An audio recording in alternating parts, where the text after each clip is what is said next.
Գյուրջան Կասկադ, հասանելի բնակարաններ 65 ամիս մարման ժամկետով։ Ինչ բարձեցիք, ինչի համար էր բերման ենթարկվել, ինչու էր ձերբակալվել։ Ես մի անգամից ասեմ, որ առավոտյան առաջին իսկ զանգը, մի քիչ այսպես բազմաթիվ զանգեր ենք ստացել, բայց առաջին զանգը որ վերցրեցի, մի քիչ ուշ էի զարթնել նաև Տիգրան Գալստյանի ընտանիքից էր, որ խուզարկություն է իրականացվում, հետո տեղեկացա, որ ոչ միայն Երևանում, այլև բազմաթիվ այլ վայրեր, մի խոսքով առաջին իսկ պատահած այսպես խնդրանքը իհարկե բավարարել եմ, հետո տեսա, որ շատ ավելի մեծ է խնդիրը, նշեմ, որ ներսում բազմաթիվ փաստաբաններ են, 5 իրավապաշտպաններից Սերգեյ Հարությունյան, այսպես հետո տեսա, որ շատ ավելի մեծ է խնդիրը։ Ցան նույն վարույթի շրջանակներում այլ փաստաբաններն են Հովհաննես Ներխուդոյան, որ ես նկատեցի, եւ բնականաբար բազմաթիվ ձերբակալվածներ, այդ թվում նաև Բագրատ Սրբազանն է եւ շատ մարդիկ իմ պաշտպանյալը իհարկե մի պաշտպանյալի մոտից եմ գալիս։ Մոտավոր թիվ չգիտեմ։ Ուրեմն մի քանի կարևոր բան եմ ուզում ասել։ Առաջինը, տեսեք ինչ շատ մեղմ եմ ասում, անարդար բան է տեղի ունենում։ Քնչականը վրա տալիս է ուրեմն վարույթի նյութեր, չենք էլ ծանոթացել դրանք, բայց վրա տալիս է վարույթի նյութեր։ Դրանք գտնվում են ուղիղ քնչական կոմիտեի հետ կապ չունեցող քաղաքական կառույցի, մասնավորապես Civic AM-ի հետ համագործակցության մեջ, մի բան նրանք են տալի, մի բան իրանք են տալի, այսինքն սա քաղաքական ուղիղ ուղղորդման մասին է վկայում, բայց մեզ պաշտպաններից արգելում են նախաքննական տվյալներ հրապարակել։ Սա ուղղակի խայտառակություն է։ Օրինակ ես հիմա չեմ կարող ասել,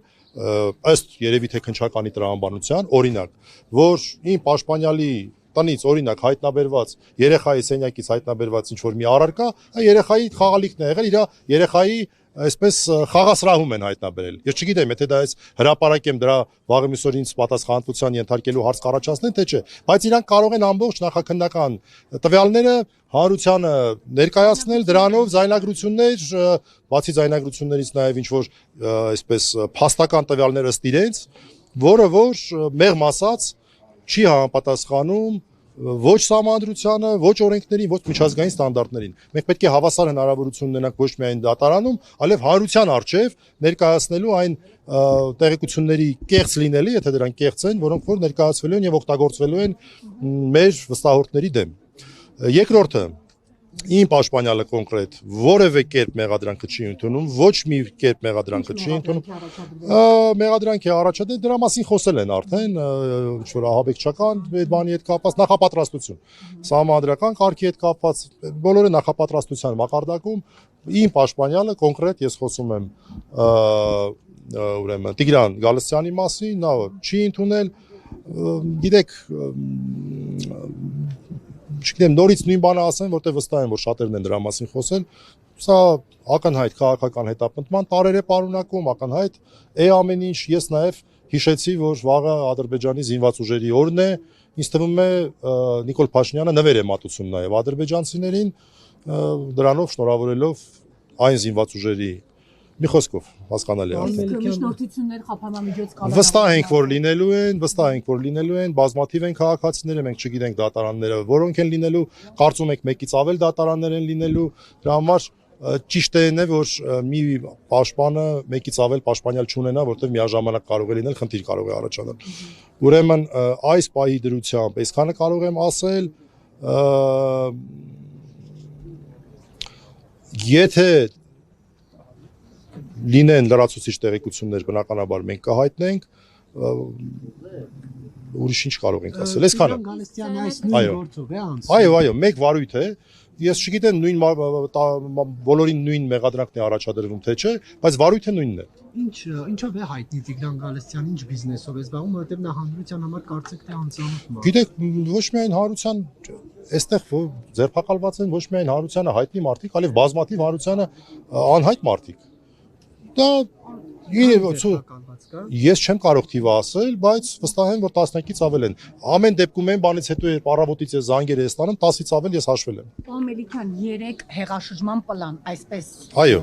գնահատականը հնչեց, քրեական վարույթը ուղարկվեց ըստ էության քննչական կոմիտե, վարույթը նախաձեռնվեց, արդեն առավոտյան սկսվեց գործընթացը։ Կարող ենք ենթադրել ընդդիմության գրպանը պլան են գցել, հա, այսպես որակին։ Ես կարծում եմ դա շատ ողջամիտ որակում է։ Ես շատ ողջամիտ եմ համարում, նորից ասեմ, այստեղ կան երկու կառույցներ, որոնք որ տեղեկություններ են տրամադրում հանրությանը, մեկը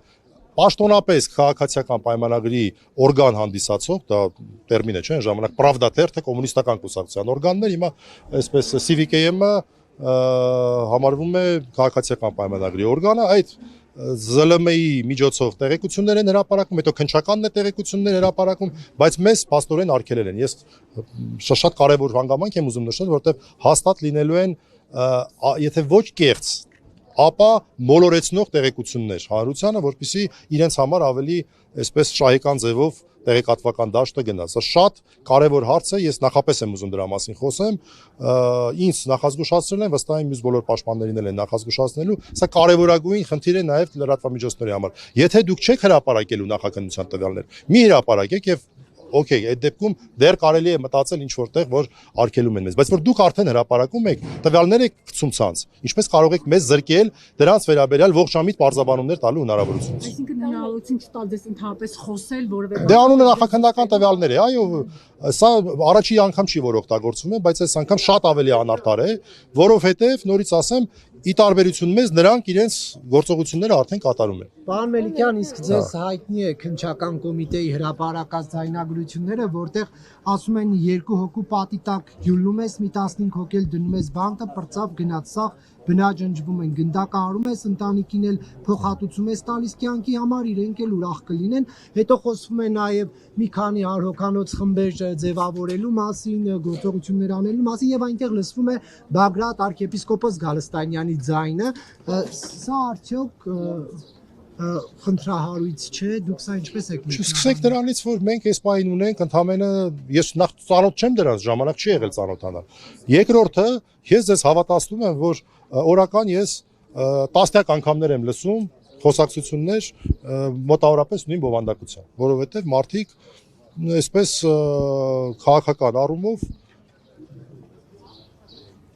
իրենց փակուղու մեջ են պատկերացնում։ Ես չգիտեմ, ես կողմ չեմ որևէ բռնությանը եւ ես չգիտեմ այդ ինչ խոսակցություն է դա, ով է ասվել է, չի ասվել, իրական է կեղծ է։ Եթե կապված, եթե դուք փաստաբանն եք, ինչպես կարող եք այս դրվագը աչքաթող անել։ Կրկնում եմ, մեզ զայնագրություններ չեն ներկայացվել, ես զայնագրությունները ուղղակի չէի հասցնի լսել, որտեղ քննչական գործողություններ էի, հիմա դուք ինչ որ մեջբերում եք անում։ Ես ոչ կոնտեքստը գիտեմ, ոչ գիտեմ ով է ասել, ինչ է ասել, բայց ես ասում եմ, որ ես հայտարարում եմ, որ շատ հաճախ եմ լսում նման խոսակցություններ։ Ես դրանք չեմ ողջունում, բայց շատ հաճախ եմ լսում խոսակցություններ նրա մասին, որ քանի որ իշխանությունները անընդհատ դիմում են ապօրինությունների, ուրեմն միգուցե ճիշտ ճանապարհը ավելի բռնի գործողություններն է։ Ես հաճախ եմ այդպիսի բաներ լսում։ Նորից ասեմ, ես դրանք չեմ ողջունում։ Սրբազանից չէ, առհասարակ շատ տարբեր ես որպես հանրային կերպար մեկ էլ փողոցումից մոտենում են, ես չգիտեմ այդ մարդիկ ուղարկված են, թե սովորական մարդիկ են, հավանաբար ուղարկված ոչ բոլորն են։ Եվ շատ հաճախ են ինձ նման բաներ ասում։ Ես ուզում եմ դա ասել, թող մեր քաղաքացիներն էլ տեսնեն, թե այդպիսի խոսակցություններ իրենց խոհանոցներում հաճախ են լինում, թե հաճախ չեն լինում, եւ այդ խոսակցությունները կարելի է դիտել որպես պլանավորում։ Ներողություն, պարոն Մելիքյան,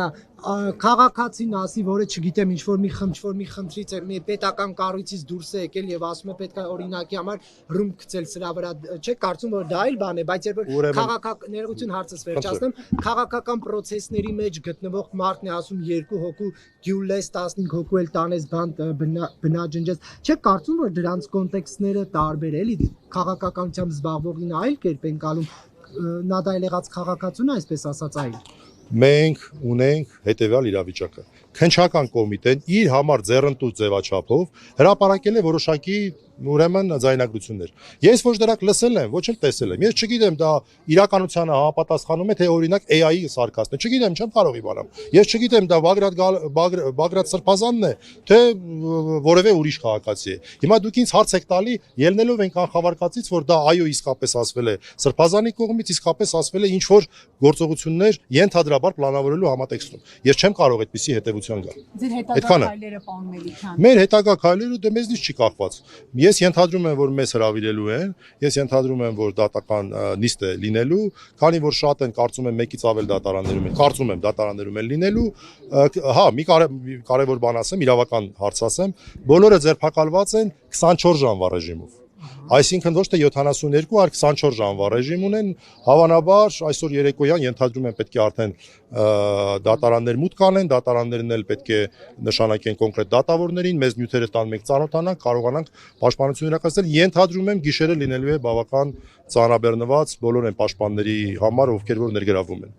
Պարոն Մելիքյան, Նիկոլ Փաշինյանը իր գրառումներով նաև փորձել է վեհապարի անունը շահարկել այս գործընթացի հետ կապված։ Հնարավոր համարում եք, որ նաև եկեղեցու փորձել ներքաշել այս գործընթացին։ Նախ ձերբակալված է, աննախադեպ բան է տեղի ունեցել, ձերբակալված է Հայ Առաքելական Սուրբ եկեղեցու այդքան բարձր նվիրապետ։ Նման բան տեղի ունեցած չի եղել մինչև այս, երևի 30-ականներից այնքոմ նման բան տեղի չի ունեցել, բայց բոլորովն էլ գիտեն, որ Բագրատ Սրբազանը ինքնուրույն գործունեություն է իրականացնում եւ եկեղեցուն այս գործի հետ կապելը անգամ քննչականի հրապարակած տեղեկություններից չի։ Ուրեմն այդ մարդու հայտարարությունները հատկապես երեկվա խուլիգանական ձևակերպումից հետո ինչ որ օրգաններ ինչ որ մարդկանց ցույց տալուց հետո ես ընդհանրապես չեմ ուզում որևէ կերպ մեկնաբանել։ Նա միայն կարող եմ ասել, որ Նիկոլ Փաշինյանը անգամ իրենց կողմից հրապարակված տեղեկությունների հետ ոչ մի կապ չունեցող տվյալներ է ներկայացնում եւ իր քաղաքական նպատակներով իր ազգակիցների, ես կարծում եմ նա քաղաքական հայ չէ, նա քաղաքական ադրբեջանցի է, քաղաքական ադրբեջանցիներին իշա մեր եկեղեցին նսեմացնելու, մեր եկեղեցին գրավելու ուղղությամբ են նաեւ ուզում օգտագործել այս ակնհայտ քաղաքական հետապնդումը։ Իսկ հնարավոր է այդ ձայնագրությունները փորձաքննության ենթարկվեն բարձելու համար իսկապես օրինակ Բագրատ arczepiskopos Գալստանյանը։ Չգիտեմ, չեմ կարող ասել, նորից ասեմ, ես նախ չեմ լսել, ֆիզիկապես հնարավորություն չեմ ունեցել։ Բայց կա նման փորձաքննություն, որ կարող է բարձել։ Ես նախ ուրեմն հարգելի քաղաքացիներ, ես ուզում եմ արձանագրեմ։ Ես այս վարույթով ներգրավված եմ որպես Հայաստանի Հանրապետության քաղաքացի Տիգրան Գալստյանի, որը գործարար է։ Նախկինում որ աժիվում էր աշխատում, Չէ, աժիվում չի աշխատում։ Գործարար հայրեն ասեր, հայ տղա։ Մարդ, որը որ ես կարծում եմ այդպիսի մարդկանցից եթե շատ լինեն, մենք հիմա այսօրը չենք լինի։ Ինչևէ, Որը ապունին, հա։ որը ընդունեցել ասաց ես առնչություն ունեմ, ես հարգում եմ Բագրատ Սրբազանին, ժամանակ առ ժամանակ հանդիպում ենք, ես դա գիտեի այսպես թե այնպես։ Այսինքն դա գաղտնիք չի ոչ մեկի համար։ Այնպես չի, որ այսպես գնացել են եւ այո, խոսքը վերաբերում է նրան, որ այն մարդիկ, ովքեր որ այստեղ են, ես չեմ կարծում, որ խոսքը վերաբերվում է քաղաքացիական պայմանագրի աջակիցներին։ Դժվար թե այստեղ ձերբակալված քաղաքացիական պայմանագրի աջակիցներ լինեն։